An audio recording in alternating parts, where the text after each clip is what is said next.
Parents. આજે મારી સાથે છે મિસ પ્રગતિ પટેલ, જેમણે જીઓમેડી યુનિવર્સિટી જોર્જિયામાં એડમિશન લીધું હતું અને હવે ફાઇનલી એમનું વિઝા આવી ગયું, ટિકિટ પણ ફાઇનલ થઈ ગઈ છે. So first of all congratulations Pragati, કે તમારી લાઈક બધી પ્રોસેસ કમ્પ્લીટ થઈ ગઈ છે and now it's time to fly. So overall જે તમારી જર્ની રહી એ અહીંયા મેકિંગ ડોક્ટર્સની અંદર લાઈક સ્ટાર્ટિંગથી લઈને એન્ડ સુધી કેવી રીતે રહી?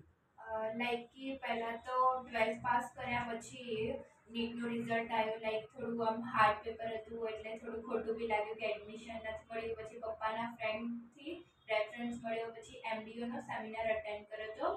તો લાઈક પછી હોપ મળી કે હા હજી બી MBBS થઈ શકે છે. પછી અહીંયા ગુરુકુળ હેરિટેજ પ્લાઝા મેમને મળવા આવ્યા, વાતચીત કરી, પછી પ્રી મેડિકલ ક્લાસીસ અટેન્ડ કર્યા, ખાસું બધું નવું શીખવા મળ્યું, હોસ્પિટલ વિઝિટ્સ કરાવી.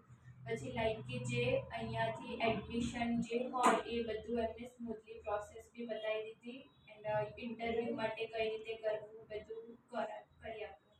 Okay, so thank you so much પ્રગતિ.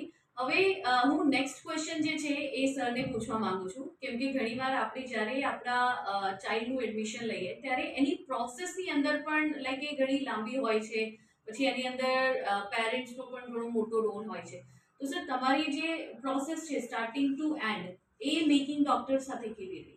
બહુ જ સરસ રહી, ધારા કરતાં વધારે સફળ રહી. એનું રીઝન એ છે કે અત્યારના પ્રોસેસની અંદર મેડિકલ બહુ ટફ છે અને એની પ્રાઇસ બી હાઈ થઈ ગઈ છે.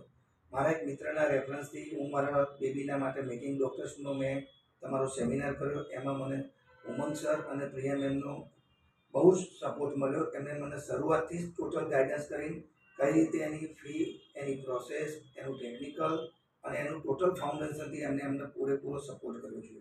શરૂઆતથી મારી ટોટલ ગાઈડન્સ સાથે એમને મને મારી બેબીને છેક પહોંચાડવા સુધી પૂરેપૂરો સપોર્ટ કર્યો. એ બદલ હું મેકિંગ ડૉક્ટર્સ અને ટોટલ ગ્રુપનો ખૂબ ખૂબ આભાર માનું છું. Thank you so much sir. Thank you Pragati and best of luck તમારી આગળની જર્ની માટે. એન્ડ MDO એ ઓલવેઝ તમારી જોડે છે. Okay okay, thank you. Thank you ma'am.